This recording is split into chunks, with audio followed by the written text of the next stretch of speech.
Hello everyone, my name is Udisha and welcome back to my channel Unreal Study. Today we are covering Unit 4 Education, Career and Peer Group from the book DEGC 172 Youth, Gender and Identity. If you have not watched Unit 3 of this book yet, I'll leave the link in the description and you will also find the full playlist of this book at the end of this video. So do check it out. You can also click the I button on the top right corner to directly watch Unit 3. I'll be providing the PDF notes of this unit on my Telegram channel, so make sure to check that out as well.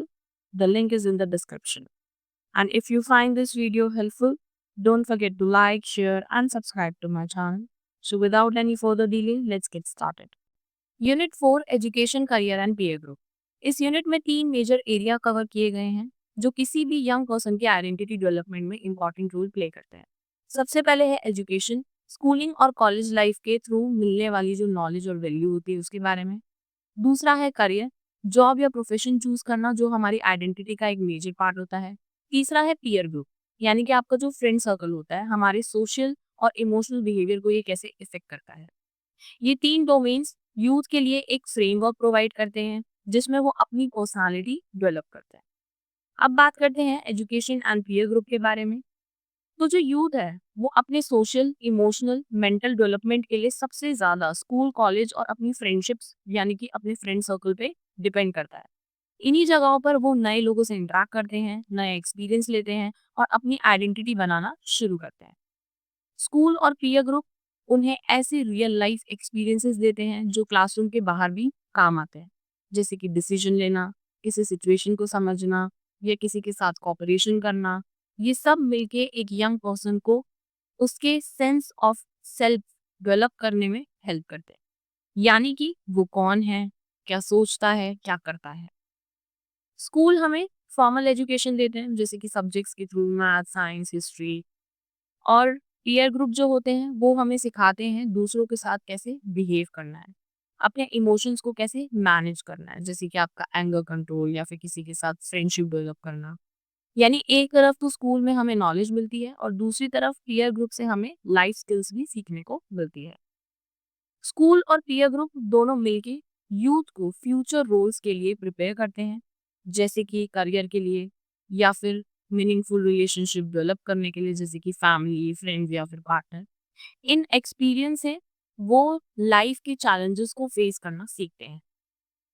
ये introduction clearly बताता है कि education और peer group सिर्फ academic या fun spaces नहीं है, ये दोनों मिलके एक यूथ की आइडेंटिटी, बिहेवियर और मैच्योरिटी को शेप करते हैं। नेक्स्ट पॉइंट है education and youth identity. Education word Latin के एड्यूसेरे से आया है, जिसका मतलब होता है टू लीड आउट, मतलब किसी चीज को, किसी पोटेंशियल को अपने अंदर से बाहर निकालना। इसका डीपर मीनिंग यही है कि एजुकेशन एक ऐसी प्रोसेस है जो किसी के अंदर के टैलेंट को, पोटेंशियल को, वैल्यूज को बाहर लाता है और उनके रियल सेल्फ को डेवलप करता है। सिर्फ डिग्री लेना ही एजुकेशन नहीं होती। ट्रू एजुकेशन का मतलब है लाइफ जीने के तरीके सीखना, जैसे कि वैल्यूज, जिसमें आता है आपका ऑनेस्टी, डिसिप्लिन, लाइफ स्किल जैसे कि कम्युनिकेशन या फिर डिसीजन मेकिंग, और पर्सनल ग्रोथ मतलब अपने आप को बेटर अंडरस्टैंड करना। एरिक एरिक्सन ने, जो कि एक वेल नोन साइकोलॉजिस्ट हैं, उन्होंने ये बताया था कि जब बचपन से ही बच्चे को उनकी सोसाइटी के टास्क सिखाए जाते हैं तो उनके अंदर कॉम्पिटेंस की फीलिंग डेवलप होती है। कॉम्पिटेंस का मतलब होता है मुझसे ये काम हो सकता है, यानी कि मैं केपेबल हूँ। ये सेल्फ बिलीव आइडेंटिटी का स्ट्रॉन्ग बेस बनता है। हमारे हिंदू रिलीजन के अकॉर्डिंग आश्रम सिस्टम में पहले स्टेज होता था जिसे हम बोलते थे ब्रह्मचर्य आश्रम, जो पूरी तरह एजुकेशन और करेक्टर बिल्डिंग के लिए ही होता था। इस फेज में स्टूडेंट अपना घर छोड़कर गुरु के पास जाते थे और वहां से नॉलेज, डिसिप्लिन और लाइफ के मोरल वैल्यूज सीखते थे। अलग अलग कंट्रीज में एजुकेशन का फोकस सोसाइटी के वैल्यू के ऊपर डिपेंड करता है। कहीं जगह मिलिट्री डिसिप्लिन इंपॉर्टेंट होती है, लाइक अगर आप कंट्री देखो जैसे कि इजराइल है, वहाँ पे मिलिट्री डिसिप्लिन इंपॉर्टेंट है। क्यों? क्योंकि वो आसपास के उनके जो भी देश हैं वो सब उनके दुश्मन हैं। तो कहीं पे सिविक वैल्यू होती है, लीडरशिप होती है, या जॉब्स के लिए तैयारी पे फोकस होता है। ये बताता है कि एजुकेशन का सिस्टम सोसाइटी की नीड के अकॉर्डिंग बदलता है। आज के टाइम में एजुकेशन का फोकस बदल गया है। पहले एजुकेशन मोरल और वैल्यू बेस्ड होती थी, अब ज़्यादातर जॉब ओरिएंटेड हो गई है। जनरल नॉलेज की जगह अब स्पेसिफिक स्किल्स जैसे कि कोडिंग, मार्केटिंग, ये सब चीज़ें, इन पे ज़्यादा एम्फेसिस दिया जा रहा है, ज़्यादा ध्यान दिया जा रहा है। इस स्लाइड का मेन पॉइंट ये है कि एजुकेशन सिर्फ एकेडमिक नहीं बल्कि आइडेंटिटी डेवलपमेंट का भी बेस है। It shapes how we see ourselves, how we connect with society और कैसे हम अपना रोल समझते हैं इस पूरे वर्ल्ड में। नेक्स्ट पॉइंट है macro influences on education institution. वो क्या क्या फैक्टर्स हैं जो इन्फ्लुएंस करते हैं किसी भी एजुकेशनल इंस्टीट्यूशन को। एजुकेशन सिर्फ क्लासरूम या फिर सिलेबस तक ही लिमिटेड नहीं होती, उसके पीछे पॉलिटिक्स, इकोनॉमी और सोसाइटी की जो सोच है वो भी वर्क करती है। अगर हम देखें क्या पॉलिटिकल आइडियोलॉजी होती है, तो जो गवर्नमेंट है, जो भी किसी भी कंट्री में जो करंट गवर्नमेंट होगी, गवर्नमेंट की जो आइडियोलॉजी है, यानी कि गवर्नमेंट की जो सोच है वो एजुकेशन सिस्टम को डायरेक्ट करती है। जैसे कि हम एग्जाम्पल से देखें तो इसराइल जैसी कंट्री जो है वहाँ पे मिलिट्री स्टाइल एजुकेशन दिया जाता है। क्यों? क्योंकि उनकी जो गवर्नमेंट है वो नेशनल डिफेंस को प्रायोरिटी देती है। इंडिया में भी हिस्ट्री के टेक्स्ट बुक्स में आपने देखा होगा कि पॉलिटिकल एंगल हमें बहुत ज़्यादा दिखाई देता है, जैसे कि सावरकर को लेके जो डिबेट्स है, जहाँ उन्हें हीरो या फिर विलन के फॉर्म में दिखाया जाता है depending on political point of view. इससे स्टूडेंट को एक बायस्ड या फिर लिमिटेड व्यू मिल सकता है पास्ट के बारे में। दूसरा है इकोनॉमिक्स। स्कूल और कॉलेज की क्वालिटी डिपेंड करती है कि उन्हें कितना बजट दिया गया है। जब प्राइवेटाइजेशन बढ़ता है तब प्राइवेट स्कूल और कॉलेजेस में फीस ज़्यादा हो जाती है और जो पुअर स्टूडेंट होते हैं उनके लिए एक्सेस मिलना थोड़ा मुश्किल हो जाता है। इसीलिए गवर्नमेंट जो है वो मिड डे मील या फिर स्कॉलरशिप जैसी स्कीम बनाते हैं ताकि पुअर स्टूडेंट्स को भी मौका मिले और वो स्कूल जाए। आजकल सेल्फ फंडेड यूनिवर्सिटी का ट्रेंड बढ़ रहा है, जिसमें इंस्टीट्यूशंस को अपना खुद का जो खर्चा है वो खुद ही उठाना पड़ता है। इस वजह से उनकी जो फीस है वो बहुत ज़्यादा बढ़ती है और लोअर इनकम बैकग्राउंड के जो स्टूडेंट है वो वहाँ से एक्सक्लूड हो जाता है। उसके बाद है third point, diversity. Elite school या फिर टॉप इंस्टीट्यूशन में अक्सर एक्सेस जो है वो लिमिटेड होता है। एडमिशन सिर्फ हाई परफॉर्मिंग या फिर रिच स्टूडेंट्स को ही मिलते हैं। लेकिन इंक्लूसिव स्कूल्स हर कास्ट, रिलीजन, जेंडर के स्टूडेंट को एक्सेप्ट करते हैं।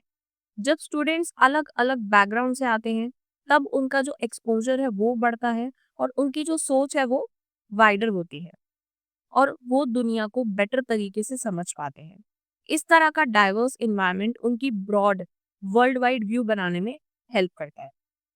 तो एजुकेशन सिस्टम पर बहुत सारे एक्सटर्नल फोर्सेस का इन्फ्लुएंस है, जैसे कि पॉलिटिकल, इकोनॉमिक और सोशल।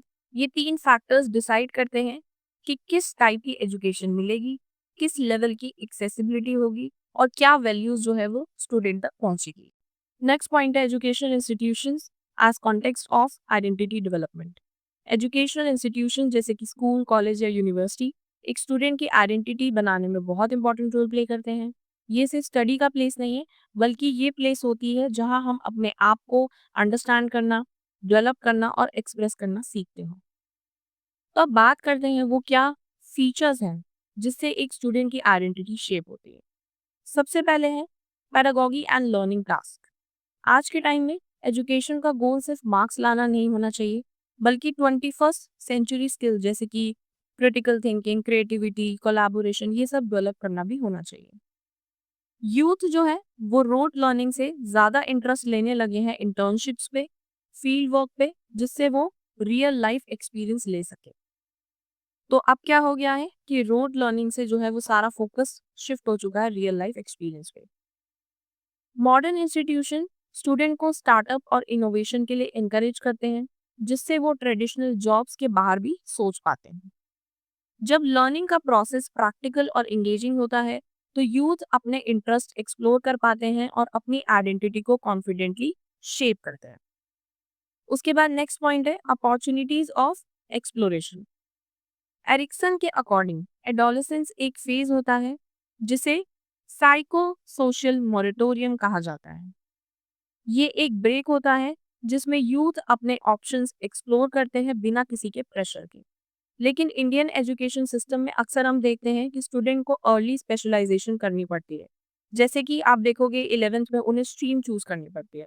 अब इससे क्या होता है कि उनके आगे चल के जो एक्सप्लोरेशन के चांसेस है वो काफ़ी कम हो जाते हैं। जब ज़्यादा फोकस होता है दूसरे से आगे निकलने पे या फिर सिक्योर जॉब मिलने पे, तो स्टूडेंट का जो इंटरेस्ट है वो खत्म हो जाता है और वो जो भी काम है वो स्ट्रेस या उसमें प्रेशर फील करने लगते हैं और उनकी जो क्रिएटिविटी है वो बिल्कुल ही दब जाती है। नेक्स्ट पॉइंट है इन्वायरमेंट ऑफ सपोर्ट एंड रिलेशनलिटी। जब इन्वायरमेंट डेमोक्रेटिक और केयरिंग होता है तब स्टूडेंट्स बिना डरे नए चीज़ें एक्सप्लोर करते हैं जो आइडेंटिटी फॉर्मेशन के लिए असेंशियल है। अगर टीचर सपोर्टिव है और स्टूडेंट को उनकी ही स्पीड में सीखने का मौका देते हैं, फ्रीडम देते हैं, तो उनका जो कॉन्फिडेंस है वो ग्रो करता है।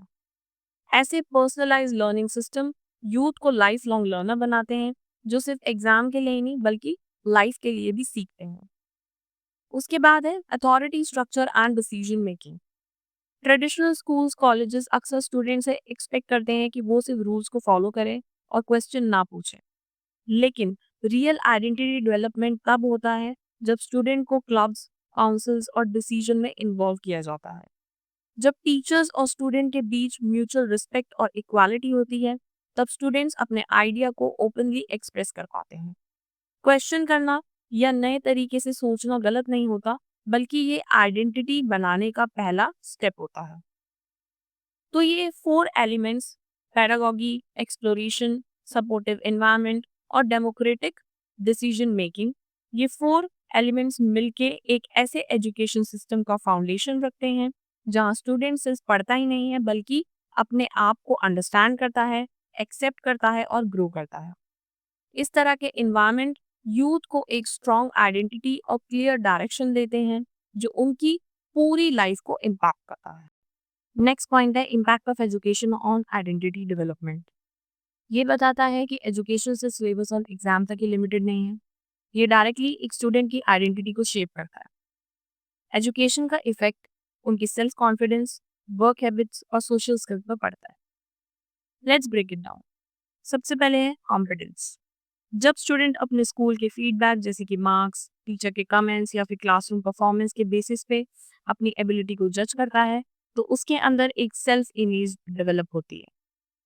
अगर फीडबैक पॉजिटिव हो तो उनका कॉन्फिडेंस बिल्ड होता है, लेकिन अगर नेगेटिव हो या फिर कांस्टेंट क्रिटिसिज्म मिले तो कॉन्फिडेंस ब्रेक हो जाता है। कॉम्पिटेंस का मतलब है अपने आप में ये फील करना कि मैं किसी काम को अच्छे से कर सकता हूँ और ये फीलिंग आइडेंटिटी का स्ट्रॉन्ग पार्ट बन जाती है। उसके बाद है work ethics and strategies. School students को पंक्चुअलिटी, ऑनेस्टी, डेडिकेशन और एक्सीलेंस जैसे वैल्यू सिखाता है। लर्निंग टास्क और असाइनमेंट के थ्रू उनकी वर्क हैबिट्स डेवलप होती है, जैसे कि टाइम मैनेजमेंट, हार्ड वर्क और कमिटमेंट।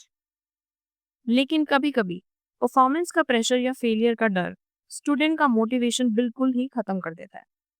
जब कंपटीशन ज़्यादा हो या फिर बार बार फेल होने का डर हो तो कुछ स्टूडेंट्स लर्निंग से डिसएंगेज हो जाते हैं।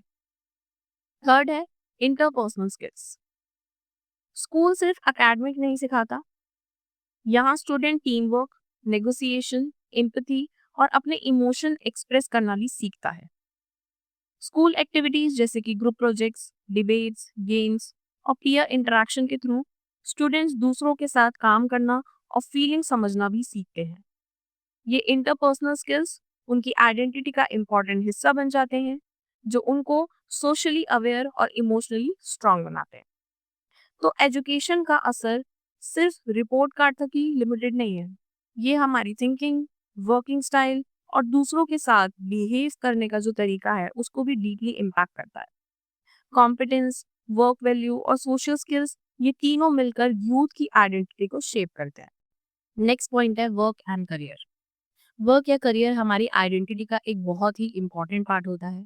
जब हम कहते हैं मैं डॉक्टर हूँ या फिर मैं आर्टिस्ट हूँ, तो हम अपने काम के थ्रू अपने आप को डिफाइन कर रहे होते हैं। करियर सिर्फ अर्निंग का ही सोर्स नहीं होता, बल्कि ये हमें एक पर्पस, पैशन और ग्रोथ का फील भी देता है। जब हम हमारे इंटरेस्ट के साथ मैच करता हुआ कोई काम करते हैं, तब वो हमारे लिए और भी ज़्यादा मीनिंगफुल बन जाता है। नेक्स्ट बात करते हैं करियर चॉइस एंड ओरिएंटेशन की। करियर चूज करते टाइम यूथ पे बहुत सारे फैक्टर्स का इन्फ्लुएंस होता है, जैसे कि ग्रेड्स, जेंडर रूल्स, मतलब लड़कों के लिए क्या फील्ड सही रहेगी या फिर लड़कियों के लिए, फैमिली प्रेशर और लोग क्या कहेंगे वाला सोशल इमेज भी डिसीजन को अफेक्ट करता है। अब बात करते हैं करियर डिसीजन के दो मेन फैक्टर्स होते हैं उसकी। सबसे पहले एक्सटर्नल फैक्टर, जैसे जॉब मार्केट में क्या ऑप्शन अवेलेबल है, इकोनॉमी कैसी है और हमें क्या कोर्सेज करने चाहिए, ये सब चीज़ें। दूसरा है इंटरनल फैक्टर, यानी आपका अपना इंटरेस्ट, एप्टीट्यूड, लाइक किस चीज़ में मैं नेचुरली अच्छा हूँ या अच्छी हूँ, मोटिवेशन और पर्सनैलिटी टाइप। देन उसके बाद 3 मेन करियर ओरिएंटेशन डायमेंशन होते हैं। सबसे पहले इंट्रिंसिक, जब आप काम इसलिए करते हो क्योंकि वो काम आपको पसंद है, लव फॉर द जॉब। दूसरा है एक्सट्रिंसिक, जब फोकस होता है सैलरी पे, प्रमोशन पे, स्टेटस पे। और तीसरा है इंटरपर्सनल, जब करियर चॉइस फैमिली, फ्रेंड्स या फिर पीयर के प्रेशर से होती है। नेक्स्ट बात करते हैं जॉन हॉलिन, जो कि एक साइकोलॉजिस्ट है। उन्होंने RIASEC मॉडल दिया था। ये थियोरी कहती है कि लोग उन्हीं करियर को चूज करते हैं जो उनकी पर्सनालिटी से मैच करते हैं। अब इस RIASEC का मतलब समझते हैं। R से हुआ रियलिस्टिक, यानी कि जो प्रैक्टिकल लोग होते हैं, जो ये करियर चूज कर सकते हैं, वो हो सकते हैं मैकेनिक या फिर टेक्नीशियन। दूसरा है इन्वेस्टिगेटिव, जो कि I से है।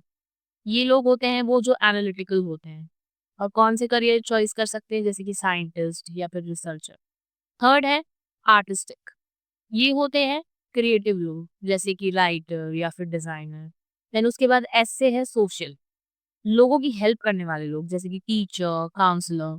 देन उसके बाद E से है एंटरप्राइजिंग, मतलब जो लीडर टाइप लोग होते हैं, जैसे कि बिजनेस में होते हैं, सेल्स में होते हैं। देन उसके बाद कन्वेंशनल, जो ऑर्गेनाइज लोग होते हैं, जैसे कि अकाउंटेंट हो गए, क्लर्क हो गए।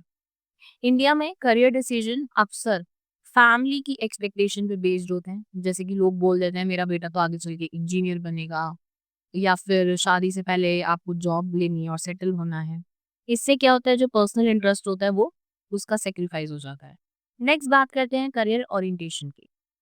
सबसे पहले आता है इसमें प्रोटीन ओरिएंटेशन, जब पर्सन अपनी मर्जी से अपना करियर चूज करता है, फ्रीडम और लर्निंग को प्रायोरिटी देता है। दूसरा है कन्वेंशनल ओरिएंटेशन, जब फोकस होता है सैलरी, प्रमोशन और सेफ करियर पाथ पर। उसके बाद है कॉलिंग, जब कोई करियर आपके इनर पर्पस से मैच करता है, तब आपको लगता है हाँ ये काम मेरी लाइफ का एम है। ऐसे लोग अपने काम में ज्यादा मोटिवेटेड, सेटिस्फाइड और कॉन्फिडेंट फील करते हैं। नेक्स्ट पॉइंट है work place identity and relationship. हमारे लिए वर्क प्लेस एक दूसरा होम हम कह सकते हैं, वो बन जाता है। जिस जगह पे हम काम करते हैं, वहीं से हमारा एक सोशल आइडेंटिटी डेवलप होता है। अगर वर्क प्लेस में रिस्पेक्ट, टीम वर्क और बिलोंगिंगनेस फील होती है, तो एम्प्लॉय जो है वो ज्यादा मोटिवेटेड और प्रोडक्टिव होता है। जब आप अपने ऑफिस या फिर ऑर्गेनाइजेशन से इमोशनली कनेक्टेड होते हैं, तब आप सिर्फ अपने काम ही नहीं करते हैं वहां पे, बल्कि आप उस इंस्टीट्यूशन के गोल्स के लिए भी वर्क करते हैं। इस तरह का कनेक्शन आपके अंदर लॉयल्टी, प्राइड और स्ट्रॉन्ग वर्क आइडेंटिटी बिल्ड करता है। नेक्स्ट पॉइंट है पीयर ग्रुप। पीयर मतलब ऐसे फ्रेंड्स या फिर लोग जो हमारी एज ग्रुप के होते हैं या फिर जिनके स्टेटस या सिचुएशन हम जैसी होती है, जैसे कि क्लासमेट्स, नेबर या फिर ट्यूशन फ्रेंड्स। जब हम टीन एज में होते हैं, तब पीयर्स का इन्फ्लुएंस सबसे ज्यादा होता है। वो डिसाइड करते हैं हम क्या पहनते हैं, क्या पसंद करते हैं, किस सब्जेक्ट में इंटरेस्ट लेते हैं, और कभी कभी तो हमारे मोरल डिसीजन भी पीयर प्रेशर से अफेक्टेड होते हैं। इस एज में पॉपुलैरिटी, ट्रस्ट और फ्रेंडशिप सबसे ज्यादा इंपॉर्टेंट चीज बन जाती है। पीयर ग्रुप का अप्रूवल या ओपिनियन डायरेक्टली हमारे कॉन्फिडेंस और आइडेंटिटी को इम्पैक्ट करता है। उसके बाद बात करते हैं socialising mechanism in peer group. ये सेक्शन बताता है कि पीयर्स हमें कैसे शेप करते हैं, कौन से तरीके से वो हमें सिखाते हैं या फिर इन्फ्लुएंस करते हैं। सबसे पहले आ गया आपका रिइंफोर्समेंट। जब पीयर ग्रुप हमें एक्सेप्ट करता है, तो हमें लगता है कि हम नॉर्मल हैं। जब रिजेक्ट करता है, तो हमें लगता है हम गलत हैं। इस प्रोसेस से यूथ सीख जाते हैं कि कौन सा बिहेवियर एक्सेप्टेबल है और कौन सा नहीं।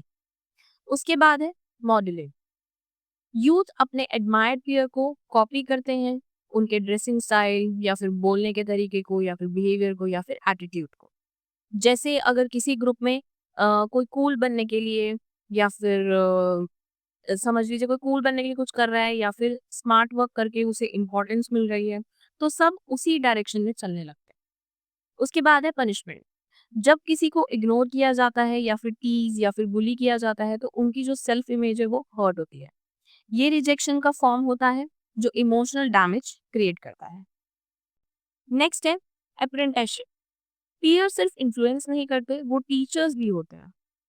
दोस्ती के थ्रू बहुत कुछ सिखाते हैं, जैसे कि हो सकता है मैथ्स की ट्रिक सिखाएं, गेम्स, म्यूजिक या फिर इवन रिलेशनशिप एडवाइस भी दें। आपस में प्रॉब्लम सॉल्व करना, हेल्प करना और आइडिया शेयर करना भी इसी में आता है। अब बात करते हैं पीयर डायनामिक्स की।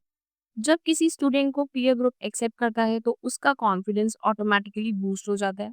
वो खुद को हेल्पफुल, केपेबल और सोशल समझने लगता है। रिजेक्शन का रिवर्स इम्पैक्ट होता है। स्टूडेंट को लगता है वो पसंद नहीं किया जाता और उनकी सेल्फ वर्थ जो है वो लो हो जाती है।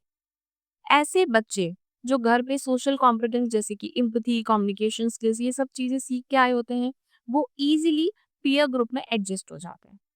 तो पीयर्स हमारी पर्सनालिटी के साइलेंस कप्टर्स हैं, जो बिना दिखाए हमें शेप करते हैं। वो हमें सिखाते हैं क्या सही है, कैसे दिखना है, क्या सोचना है, और कभी-कभी हम हैं कौन ये चीज भी वही बताते हैं। नेक्स्ट पॉइंट है significance of peers to social development. Peer से फ्रेंडशिप तक ही लिमिटेड नहीं होते, वो हमारे सोशल डेवलपमेंट में भी बहुत इंपॉर्टेंट रोल प्ले करते हैं। पीयर ग्रुप हमें सिखाता है कि कैसे बिहेव करना है, दूसरों के इमोशंस को कैसे समझना है लाइक एम्पैथी, चीजें कैसे शेयर करनी है और अलग अलग लोगों को कैसे एक्सेप्ट करना है। वो हमें हेल्प करते हैं अपने घर से सीखी हुई वैल्यूज को टेस्ट करने में। जैसे मान लीजिए किसी घर में ये बोला गया था कि हमें सबके साथ इक्वालिटी से रहना है, तो पीयर ग्रुप हमें ये बताते हैं कि प्रैक्टिकली लोगों को कैसे ट्रीट करते हैं। एरिक्सन कहते हैं कि कई बार पीयर ग्रुप की लॉयल्टी और फैमिली की एक्सपेक्टेशंस आपस में क्लैश करती हैं। जैसे पेरेंट्स कुछ और एक्सपेक्ट करते हैं लेकिन फ्रेंडशिप का ग्रुप जो है वो कुछ और फॉलो करता है। ये कॉन्फ्लिक्ट यूथ के माइंड में आइडेंटिटी कंफ्यूजन क्रिएट करता है। उन्हें समझ नहीं आता कि किस तरह सबके साथ हमें रहना है।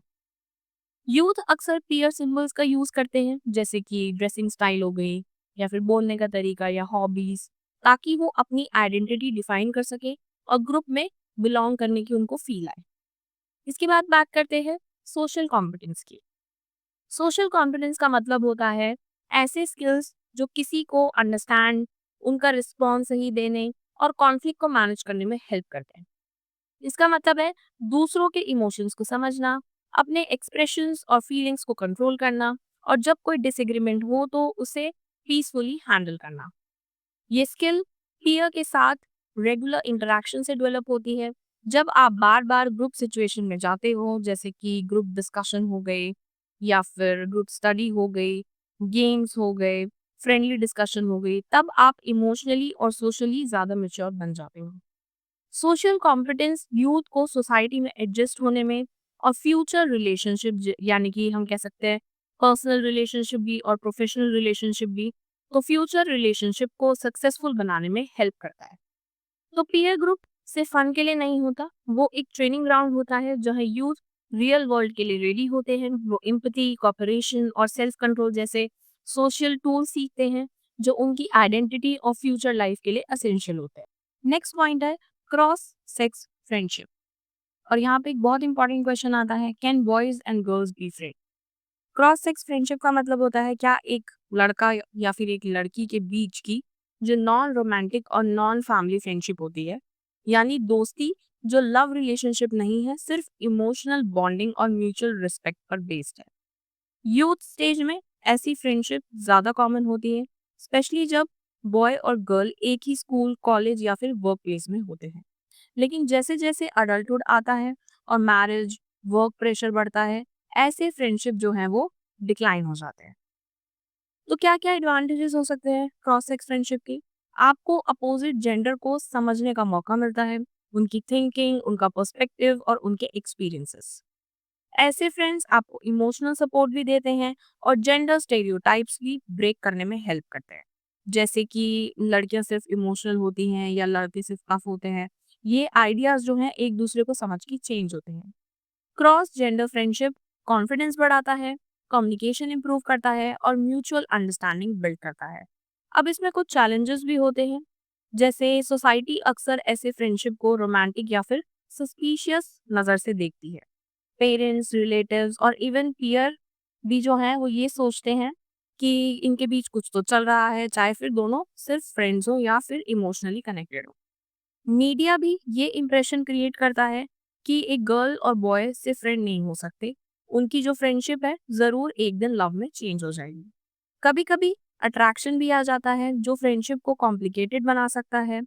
तो रिसर्च कहता है कि बॉयज़ कभी-कभी ऐसी फ्रेंडशिप को रोमांटिक या फिर सेक्सुअल अपॉर्चुनिटी के फॉर्म में देखते हैं, जबकि लड़कियां सेफ्टी और इमोशनल कंफर्ट के लिए फ्रेंडशिप करती हैं। But why they are still important? उसके बाद भी ये क्यों इम्पोर्टेंट है? ऐसी फ्रेंडशिप से जेंडर अंडरस्टैंडिंग बढ़ता है, सेक्सिज्म कम होता है और दोनों जेंडर एक दूसरे के लिए रिस्पेक्टफुल है। वर्क प्लेस या मॉडर्न सोसाइटी में ऐसे हेल्दी फ्रेंडशिप्स होना नॉर्मल है। ये इक्वालिटी और म्यूचुअल रिस्पेक्ट का साइन है। तो हाँ, अगर हम बोलें तो एक बॉय और गर्ल अच्छे दोस्त बन सकते हैं, लेकिन उनकी फ्रेंडशिप को समझने और रिस्पेक्ट करने के लिए सोसाइटी को भी अपना माइंडसेट थोड़ा चेंज करना पड़ता है।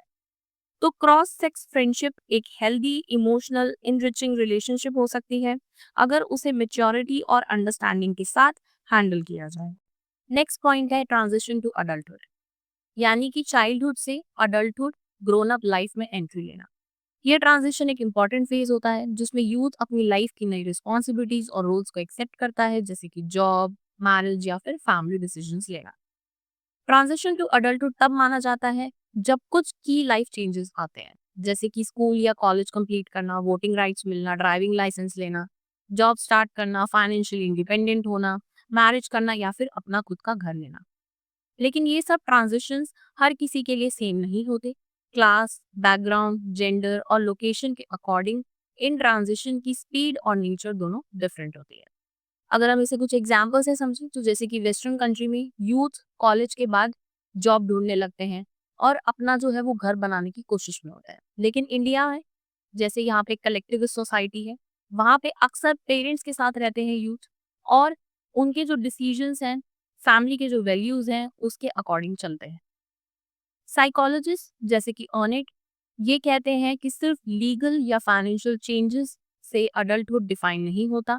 रियल अडल्टहुड तब आता है जब एक यूथ के अंदर कुछ इनर क्वालिटीज डेवलप होती हैं, जैसे कि खुद डिसीजन लेना, सेल्फ रिस्पॉन्सिबल बनना, इमोशनली मिच्योर होना, अपने एक्शंस के कॉन्सिक्वेंसेस को भी समझना।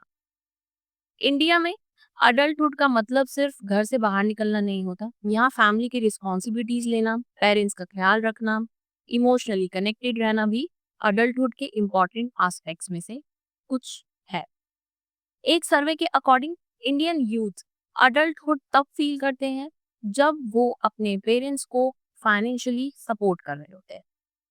तो ट्रांजिशन टू अडल्टहुड एक यूनिवर्सल जर्नी है, बट हर कल्चर में इसकी डेफिनेशन और स्पीड अलग होती है। अडल्टहुड का रियल मतलब है इंडिपेंडेंट बनना, रिस्पॉन्सिबल होना और अपने डिसीजंस का रिस्पेक्ट करना, चाहे फिर वो वेस्ट में हो या फिर इंडिया में। Now come to the conclusion. इस यूनिट में हमने ये समझा कि एजुकेशन, करियर और पीयर ग्रुप तीनों मिलकर किसी भी यंग पर्सन की आइडेंटिटी बनाने में बहुत इंपॉर्टेंट रोल प्ले करते हैं। स्कूल और कॉलेज सिर्फ स्टडी की जगह नहीं होते, ये वो स्पेसेस होते हैं जहाँ यूथ अपनी वैल्यूज, आइडेंटिटी और सोशल स्किल्स डेवलप करते हैं। उनका सेल्फ कॉन्फिडेंस, थिंकिंग स्टाइल और बिहेवियर यहाँ पे शेप होता है। करियर डिसीजंस काफी कॉम्प्लेक्स होते हैं, कभी पर्सनल इंटरेस्ट के बेस पर, कभी फैमिली या सोसाइटी की एक्सपेक्टेशन की वजह से। लेकिन करियर अल्टीमेटली एक यूथ के सेल्फ डेफिनेशन का मेजर पार्ट बन जाता है। लोग खुद को अपने काम से डिफाइन करते हैं। पीयर्स यानी कि फ्रेंड का जो सर्कल होता है वो इमोशनल सपोर्ट, अंडरस्टैंडिंग और लर्निंग प्रोवाइड करता है जो किसी टेक्स्ट में आपको नहीं मिलेगी। पीयर्स यूथ के इंटरेस्ट, लाइफस्टाइल और वैल्यूज तक को इन्फ्लुएंस करते हैं। इन तीनों का कंबाइंड इम्पैक्ट होता है यूथ पर। ये डिसाइड करते हैं कि वो कौन बनेंगे, क्या सोचेंगे और दुनिया से कैसे इंटरेक्ट करेंगे। ये यूनिट क्लियरली दिखाता है कि अडल्टहुड सिर्फ एज का नंबर नहीं, बल्कि एक वेल शेप्ड आइडेंटिटी का रिजल्ट होता है जो एजुकेशन, वर्क और फ्रेंडशिप के एक्सपीरियंसेस से बनाया जाता है। तो चलिए इस यूनिट को यहीं पे एंड करते हैं। अगर आपको वीडियो पसंद आई हो, do give it a like, share and subscribe to my channel. इसके पीडीएफ नोट्स आपको मेरे टेलीग्राम चैनल पे मिलेंगे। The link is in the description. Thanks for watching. Bye bye.